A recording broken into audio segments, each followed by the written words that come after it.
शांति। आज है 28 मई 2025। मीठे बच्चे, अभी ड्रामा का चक्र पूरा होता है। तुम्हें शीर खंड बनकर नई दुनिया में आना है। वहाँ सब शीर खंड हैं और यहाँ लून पानी।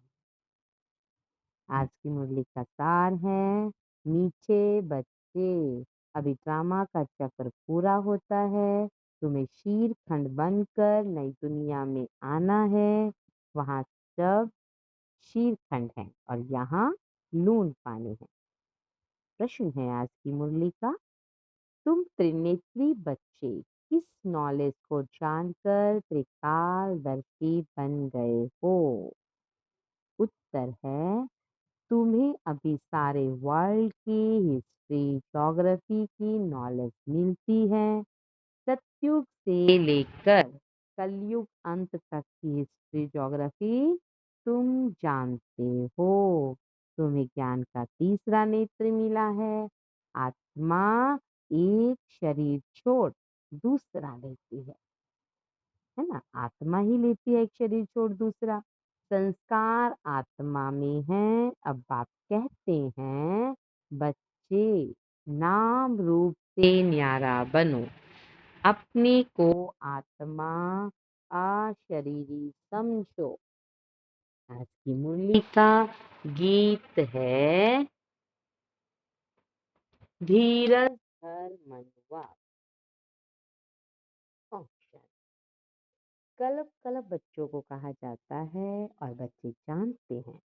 दिल होती है कि जल्दी सतयुग हो जाए तो इस दुख की दुनिया से छूट जाएं। परंतु ड्रामा बहुत धीरे धीरे चलने वाला है। बाप धीरज देते हैं, बाकी थोड़े रोज हैं। बड़ों बड़ों द्वारा भी आवाज सुनते रहेंगे। दुनिया बदलनी है। जो भी बड़े बड़े पॉप हैं, जैसे वह भी कहते हैं, दुनिया बदलने वाली है। अच्छा, दुनिया बदलनी है। अच्छा, फिर पीस कैसे होगी? इस समय सब लून पानी है। अभी हम शीर खंड हो रहे हैं। उस तरफ दिन प्रतिदिन लून पानी होते जाते हैं, है ना। कलयुग में आपस में लड़ झगड़ कर खत्म होने वाले हैं। तैयारियां हो रही हैं। यह ड्रामा का चक्र अब पूरा होता है। पुरानी दुनिया पूरी होती है, नई दुनिया की स्थापना हो रही है। नई दुनिया तो पुरानी, पुरानी तो नई दुनिया फिर बने। इसको दुनिया का चक्र कहा जाता है, जो फिरता रहता है। ऐसे नहीं लाखों वर्ष बाद पुरानी दुनिया नहीं होगी, नहीं।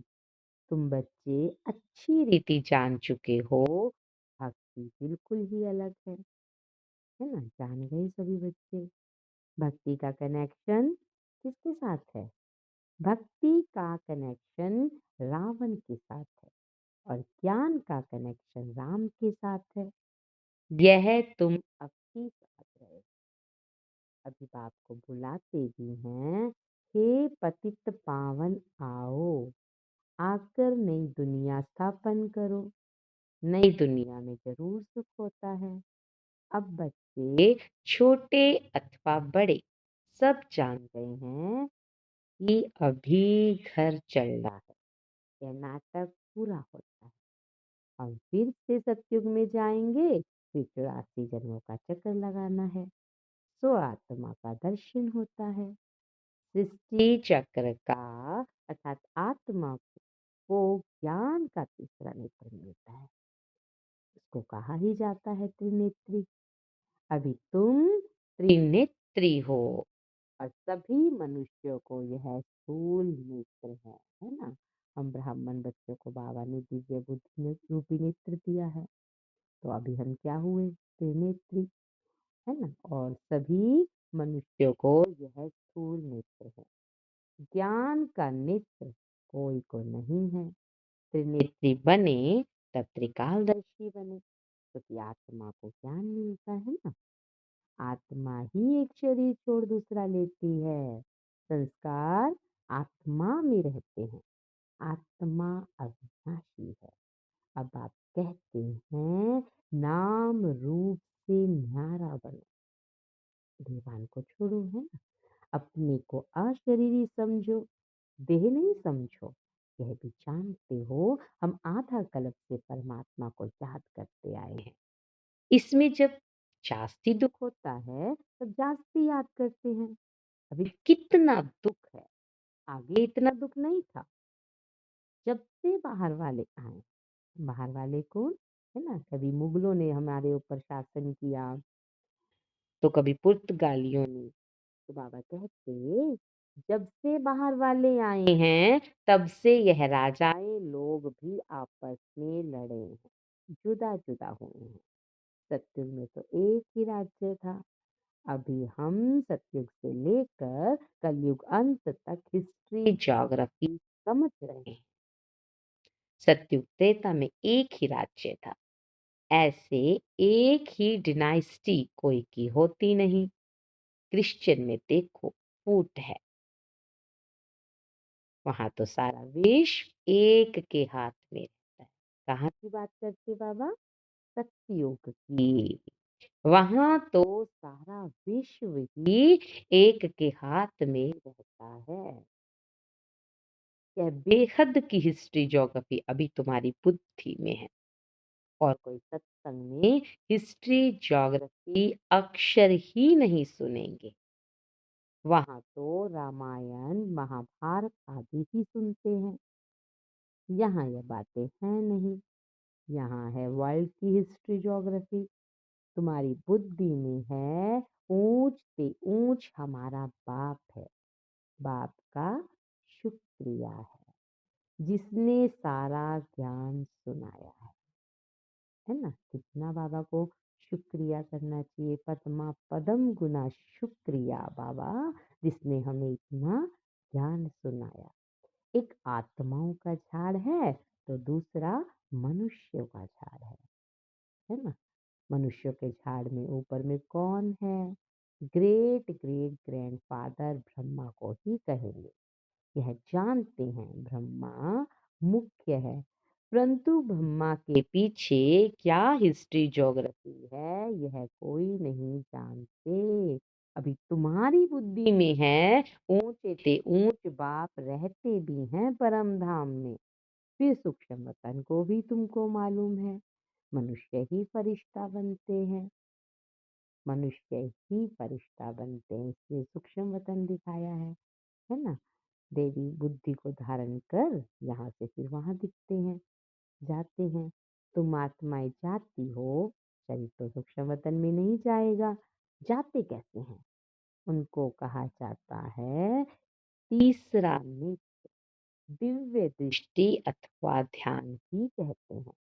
तुम ध्यान में ब्रह्मा विष्णु शंकर को देखते हो, देखते हैं ना सूक्ष्म वतन में। तो लोग दिखलाते हैं शंकर के आँख खोलने से विनाश हो जाता है। अब इस इनसे तो कोई समझ ना सके। अगर ऐसा बताएं कि शंकर के आँख खोलने से विनाश हो जाता है, बाबा कहते हैं इनसे तो कोई समझ ना सके। अभी तुम जानते हो विनाश तो ड्रामा अनुसार होना ही है। आपस में लड़कर विनाश हो जाएंगे, है ना। बाकी शंकर क्या करते हैं फिर?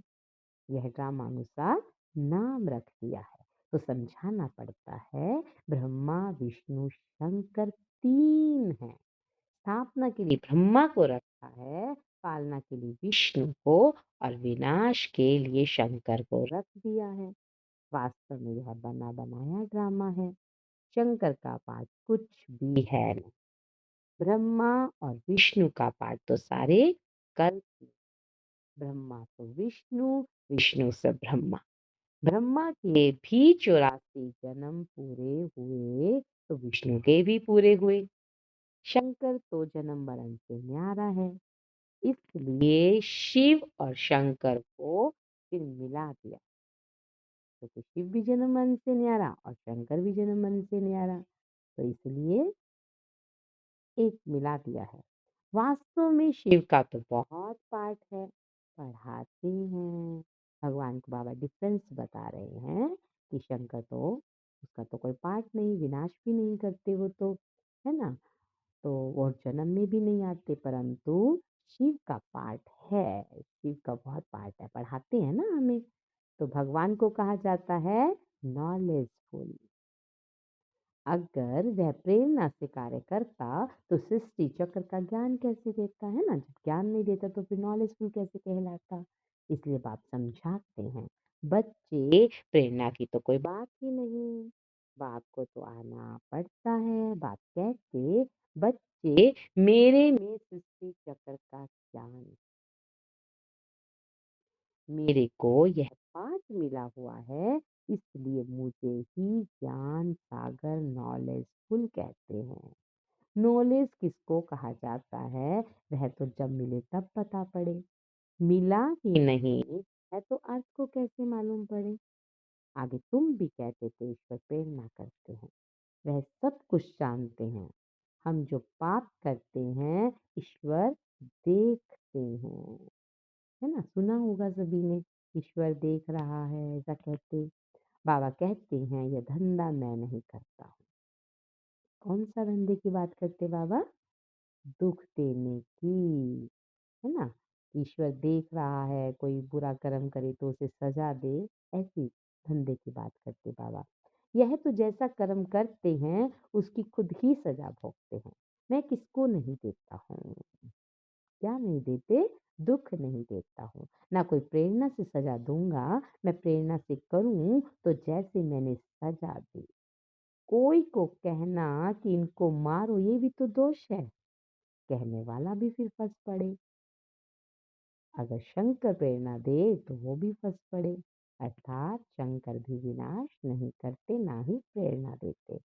बाप कहते हैं मैं तो तुम बच्चों को सुख देने आया हूँ, सुख देने वाला हूँ। तुम मेरी महिमा करते हो, बाबा आकर दुख हरो, है ना? कहते ना भोला भंडारी दुख हरो, मैं थोड़े ही दुख देता हूँ। अब तुम बच्चे बाप के सम्मुख बैठे हो। कहाँ बैठे हैं हम सब बच्चे?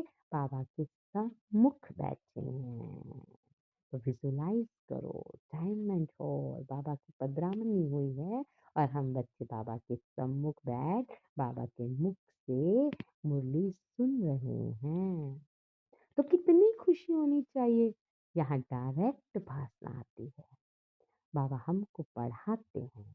इनको मेला कहा जाता है।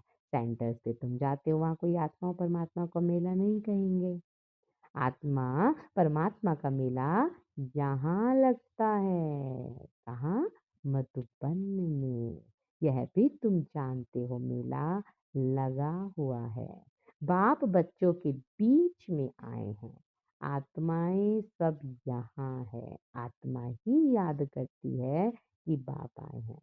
बाबा ने कहा आत्माएं सब यहाँ है, यानी कि अगर स्थूल में कोई मधुबन में नहीं भी है तब भी बाबा के सम्मुख है। आत्मा ही याद करती है कि बाप आए हैं। यह सबसे अच्छा मेला है। बाप आकर सब आत्माओं को रावण राज्य से छुड़ा देते हैं। ये मेला अच्छा हुआ ना, है ना? कि विकारों से छुड़ाते तो मेला अच्छा हुआ, जिससे मनुष्य पारस बुद्धि बनते हैं। उन मेलों पर तो मनुष्य मैले हो जाते हैं, पैसे बर्बाद करते रहते हैं, मिलता कुछ भी नहीं। उनको मायावी आसुरी मेला कहा जाएगा। ये है ईश्वरीय मेला, ईश्वर का मेला, आत्मा परमात्मा के मिलन का मेला। तो रात दिन का फर्क है। तुम भी आसुरी मेले में थे, अभी हो ईश्वरीय मेले में। तुम ही जानते हो बाबा आया हुआ है।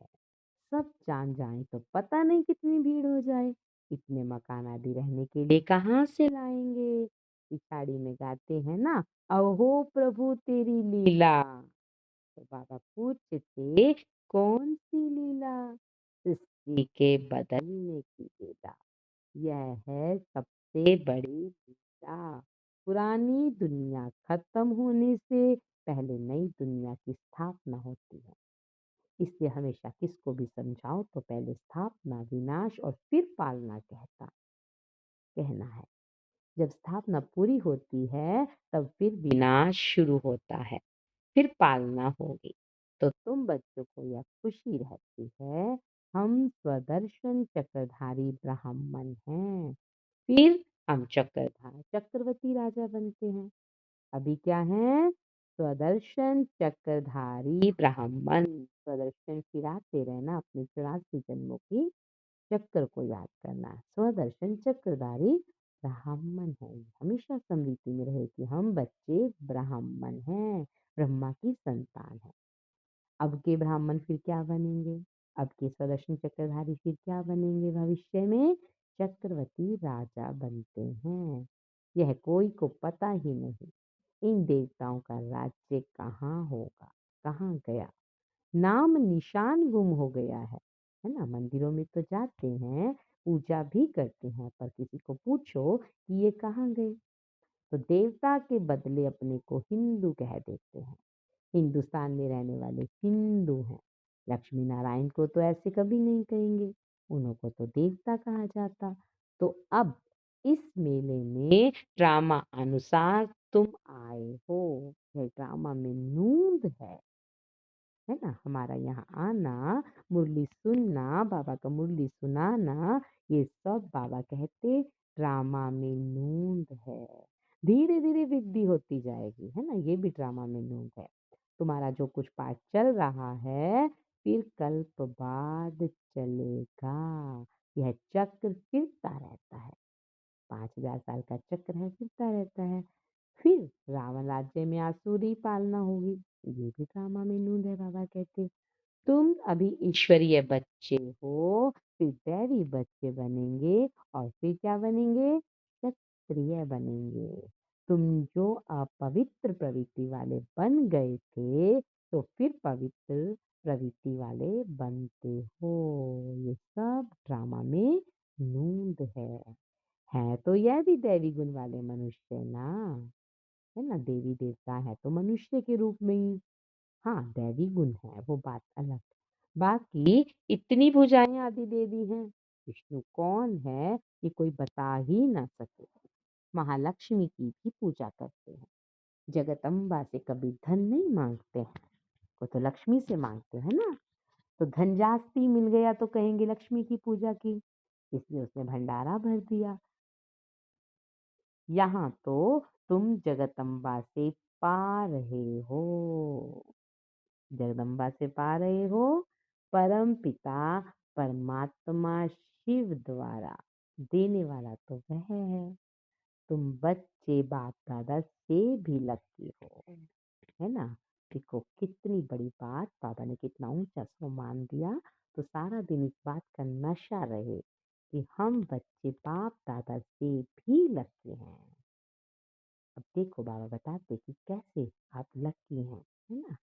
देखो जगदम्बा का कितना मेला लगता है, ब्रह्मा का इतना नहीं लगता, है ना? ब्रह्मा को तो एक ही जगह बिठा दिया, अजमेर में बड़ा मंदिर है। देवियों के मंदिर बहुत हैं क्योंकि इस समय तुम्हारी बहुत महिमा है, तुम भारत की सेवा करते हो। तो पहला रीजन बाबा ने बता दिया। क्यों हमें बाबा ने बताया कि बाप दादा से लकी, क्योंकि आपकी पूजा बहुत होती है, तुम भारत की सेवा करते हो, पूजा भी तुम्हारी जास्ती होती है, तो तुम लकी हो। जगत अम्बा के लिए ऐसे कभी नहीं कहेंगे कि वह सर्वव्यापी है। तो दूसरा रीजन बाबा बताते कि क्यों बाप दादा से लकी हैं, क्योंकि जगदम्बा के लिए ऐसे कभी नहीं कहेंगे कि वो सर्वव्यापी है ना? क्योंकि भगवान को तो सर्वव्यापी बताया। तुम्हारी महिमा होती है और बाबा की ग्लानि। ब्रह्मा विष्णु शंकर को भी सर्वव्यापी नहीं कहते, लेकिन मुझे मुझे माना शिव बाबा को मुझे कह देते कन कन में है तो कितनी गलानी करते हैं। तुम्हारी मैं कितनी महिमा बढ़ाता हूँ और तुम गलानी करते हो। भारत माता की जय कहते हैं ना, भारत माता तो तुम हो ना। धरनी नहीं, धरनी आदि जो अब तमो प्रधान है, सत्युग में फिर बाबा कहते हैं वो सतो प्रधान हो जाती है। इसलिए कहते हैं देवताओं के पैर पतित दुनिया में नहीं आते। जब सतो प्रधान धरनी होती है तब आते हैं, है ना, सत्युग में। अभी तुमको सतो प्रधान बनना है। ये कौन सी धरनी की बात हो रही? शरीर रूपी धरनी। जब शरीर सत्व प्रधान बन जाएगा, पवित्र बन जाएगा, उसके संस्कार पवित्र बन जाएंगे, तो पवित्र आत्मा पवित्र तन में निवास करेगी, है ना। धरती तो है ही, है ना, वातावरण तो सत्व प्रधान हो ही जाएगा, लेकिन धरनी भी सत्व प्रधान। अभी तुमको सत्व प्रधान बनना है। श्रीमत पर चलते बाप को याद करते रहेंगे तो उच्च पद पाएंगे। तो बाबा युक्ति भी बताते सत्व प्रधान बनने की। क्या करना है? श्रीमत पर चलना है। श्रीमत पर चलते बाप को याद करते रहेंगे तो ऊंच पद पाएंगे। ये ख्याल रखना है, अटेंशन रखनी। बाबा कहते हैं याद करेंगे तो विक्रम विनाश होंगे, है ना। याद से, योग से विक्रम विनाश होते हैं। श्रीमत मिलती रहती है। सत्युग में तो तुम्हारी आत्मा पवित्र कंचन हो जाती है, तो शरीर भी कंचन मिलता है ना, धरनी भी कंचन हो जाती है। सोने में खाद पड़ती है तो फिर जेवर भी बनता है, जेवर भी ऐसा बनता है। अर्थात जब आत्मा में खाद पड़ जाती है तो फिर शरीर भी तमो प्रधान ही मिलता है। आत्मा झूठी तो शरीर भी झूठा। झूठा माना अपवित्रता के संस्कार। खाद पड़ने से सोने का मूल्य भी कम हो जाता है। तुम्हारा मूल्य अब कुछ भी नहीं है। क्यों नहीं है? क्योंकि आत्मा में खाद पड़ चुकी है। पहले तुम विश्व के मालिक 24 कैरेट थे और अभी 9 कैरेट कहेंगे। यह बाप बच्चों से रूरिहान करते हैं, चिट चैट करते हैं, बातचीत करते हैं। यह बाप बच्चों से रूरिहान करते हैं, है ना। बैठ समझाते हैं कि बच्चे तुम ऐसे सत्व प्रधान थे, ऐसे तमो बन गए। ये ड्रामा का चक्र है और ये फिरता रहता है। अब फिर से श्रीमत पर चलकर आपको सत्व प्रधान बनना है। बाबा कहते ये बाप बच्चों से रू रिहान करते हैं, बच्चों को बैठ बतलाते हैं, जो तुम सुनते सुनते चेंज हो जाते हो, है ना। मुरली को रोज सुनते सुनते थोड़ा थोड़ा थोड़ा थोड़ा करते चेंज हो जाते हो। मनुष्य से फिर देवता बन जाते हो। वहाँ हीरे जवाहरातों के महल होंगे। स्वर्ग तो फिर क्या, बाबा कहते वहाँ हीरे जवाहरात के महल होंगे। स्वर्ग तो फिर क्या, वहाँ के शुभ रस आदि भी तुम पी कर आते हो। स्वर्ग का मतलब ही क्या है? बाबा कहते हैं वहाँ क्या है? शुभ रस आदि भी तुम पी कर आते हो। वहाँ के फल इतने बड़े बड़े होते हैं, यहाँ तो मिल ही ना सके, है ना। जो फल वहाँ है वो यहाँ मिल ही ना सके। सूक्ष्म वतन में तो कुछ है नहीं, अभी तुम प्रैक्टिकल में चाहते हो। यह है आत्मा और परमात्मा का मेला। इनसे तुम उज्जवल बनते हो। क्या बनते हो? उज्जवल, है ना, क्योंकि मैले बन गए हैं। तो बाबा हमारी मैल उतारते हैं आकर, है ना, ज्ञान के द्वारा तो हम उज्जवल बनते हैं। तुम बच्चे जब यहाँ आते हो तो फ्री हो। कहाँ की बात हो रही? मधुबन की। घर बार धंधे आदि का कोई फुरना नहीं। तो यहाँ तुमको याद की यात्रा में रहने का चांस अच्छा मिलता है। वहाँ तो फिर घर घाट आदि की याद आती रहेगी। यहाँ तो कुछ है नहीं। रात को 2 बजे उठकर यहाँ बैठ जाओ। देखो बाबा यहाँ हमें डायरेक्शन दे रहे, इंस्ट्रक्शन दे रहे कि रात को 2 बजे उठकर यहाँ बैठ जाओ, है ना। तो यहाँ बैठे हम वहाँ पहुँच सकते हैं। हाँ बिल्कुल पहुँच सकते हैं। सूक्ष्म में पहुँच जाओ। बल्कि स्थूल में तो फिर भी हमारी बुद्धि इधर उधर भटकती है। जब हम स्थूल में पहुँचते हैं तो हम एकाग्र बुद्धि रहते हैं। तो हर रोज हम पहुंच सकते हैं। सेंटर्स पर तो रात को तुम जा नहीं सकते, है ना। स्थूल तो नहीं जा सकते, यहाँ तो सहज है। शिव बाबा की याद में आकर बैठो और कोई याद ही ना आए, यहाँ तुमको मदद भी मिले। जब हम अमृत वेला उठकर बाबा के पास बाबा की याद में बैठते हैं, तो बाबा कहते मदद भी मिलेगी। सवेरे जल्दी सो जाओ, है ना? सवेरे जल्दी सो जाओ, माना रात को जल्दी-जल्दी सो जाना और फिर सवेरे उठो। 3 से 5 बजे तक आकर बैठो, बाबा भी आ जाएँगे, बच्चे खुश होंगे। बाबा ने साफ क्लियर शब्दों में किया, कई मुरलियों में बताया, अमृत वेला बाबा चक्कर लगाते हैं। अब भी बाबा कह रहे, बाबा के महावाक्य हैं कि बाबा भी आ जाएंगे, पर तुम उठो तो सही, बैठो तो सही समर्पित भाव से। बाबा भी आ जाएंगे और फिर बाबा आएंगे तो बच्चे खुश होंगे। बाबा है योग सिखलाने वाला, यह भी सीखने वाला है, यह किसके लिए वर्ड है? ब्रह्मा बाबा के लिए। यह भी सीखने वाला है, तो दोनों बाप और दादा आ जाएँगे, फिर यहाँ और वहाँ योग में बैठने का फ़र्क भी पता चल जाएगा। यानी कि आभास होगा जब बाबा साथ में आए हैं, ब्रह्मा भी योग सीखने आए, बाबा शिव बाबा सिखलाने आए, तो वो टचिंग, वो वाइब्रेशन बाबा कहते, वो एनर्जी, फिर फ़र्क पता लगेगा, है ना? घर गृहस्थी में बैठकर योग करने का, माना प्रवृत्ति मार्ग में अपने-अपने स्थानों पर या फिर आश्रम में और मधुबन में पहुँचकर सूक्ष्म में ही पहुँचे थे। वहाँ बैठकर योग करने में बाबा कहते फ़र्क पता पड़ेगा। यहाँ कुछ भी याद नहीं पड़ेगा। इसमें फ़ायदा बहुत है। बाबा राय देते हैं यह बहुत अच्छा हो सकता है। सूक्ष्म में पहुँचकर बाबा के साथ बाबा को याद करना, ये बाबा कहते बहुत अच्छा हो सकता है। अब देखें बच्चे उठ सकते हैं, तो बाबा ने तो सब बता दिया, युक्ति भी बता दी। तो अब बाबा कहते मैं देखूंगा कि कौन उठते हैं। अब देखें बच्चे उठ सकते हैं क्या? कईयों को सवेरे उठने का अभ्यास है।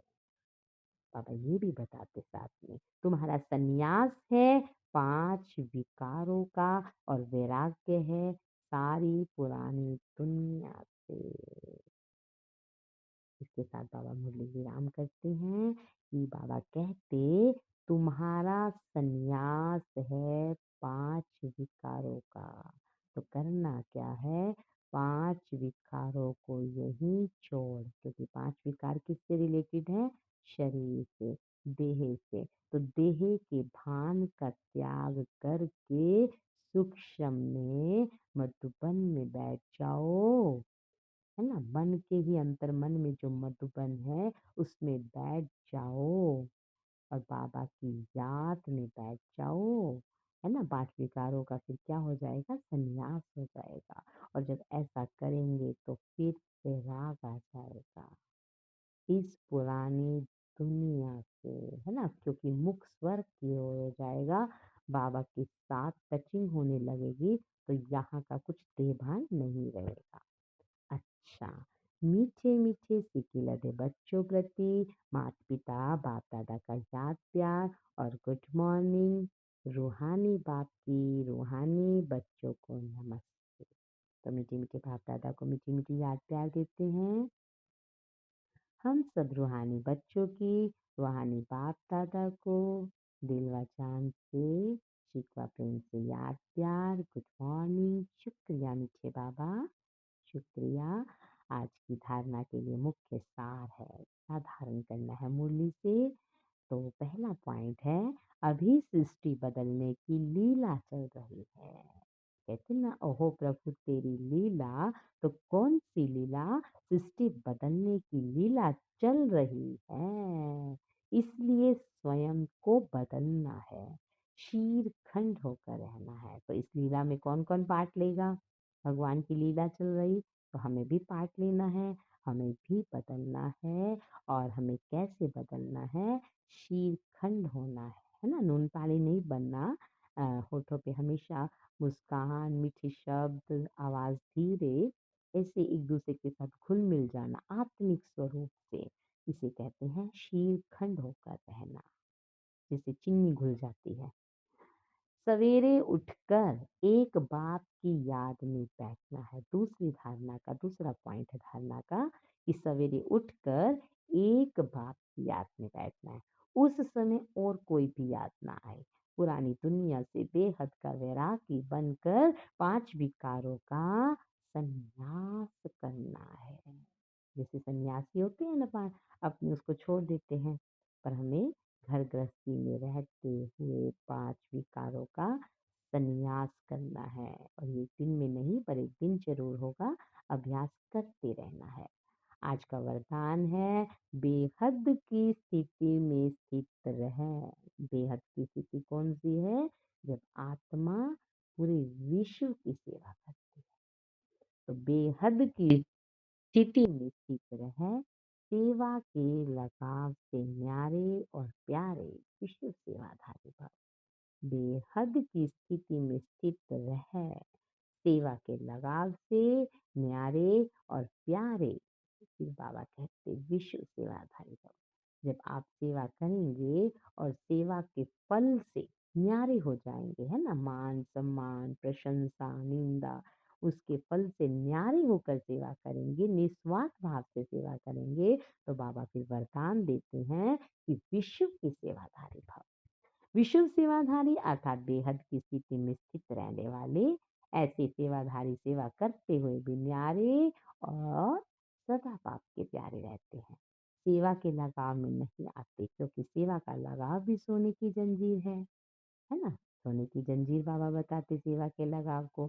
यह बंधन बेहद से हद में ले आता है। सेवा तो बेहद होकर की, लेकिन जो बंधन है कि मुझे मेरा मान हो सम्मान हो, तो फिर वो किस में ले आता है? हद में ले आता है। इसीलिए देह की समृद्धि से ईश्वरीय संबंध से सेवा के साधनों के लगाव से न्यारे और बाप के प्यारे बनो तो विश्व सेवाधारी का वरदान प्राप्त हो जाएगा और सफलता मिलती रहेगी। आज का स्लोगन है व्यर्थ संकल्पों को 1 सेकंड में स्टॉप करने की रिहर्सल करो तो शक्तिशाली बन जाए। तो कर सकते हैं हम सभी व्यर्थ संकल्पों को 1 सेकंड में स्टॉप। 1 सेकंड में स्टॉप। अव्यक्त इशारे रूहानी रॉयल्टी और प्योरिटी की पर्सनालिटी धारण करो। आप सबकी पहली प्रवृत्ति है अपने देह की प्रवृत्ति, है ना, और फिर है देह के संबंध की प्रवृत्ति माना परिवार। तो पहली प्रवृत्ति देह की हर कर्मेंद्री को पवित्र बनाना है। पहला तो राज्य हमारा वही है ना, आंख नाक कान मुंह सब हमारी कर्मेंद्रियां। जब तक देह की प्रवृत्ति को पवित्र नहीं बनाया तब तक देह के संबंध की प्रवृत्ति चाहे हद की हो चाहे बेहद की हो उसको भी पवित्र नहीं बना सकेंगे, है ना। तभी बाबा से दृष्टि लेते हैं, है ना। जितनी दृष्टि लेते रहेंगे उतनी ये आंखें हमारी पवित्र होती जाएंगी। तो पहले अपने आप से पूछो कि हमने अपने शरीर रूपी घर को अर्थात संकल्पों को, है ना, जितने से संकल्प चलाएंगे पवित्र होते जाएंगे। बुद्धि को, नयनों को, मुख को रूहानी और पवित्र बनाया है। ऐसी पवित्र आत्माएं ही महान हैं। ओम शांति सभी को। ओम शांति। ओम शांति।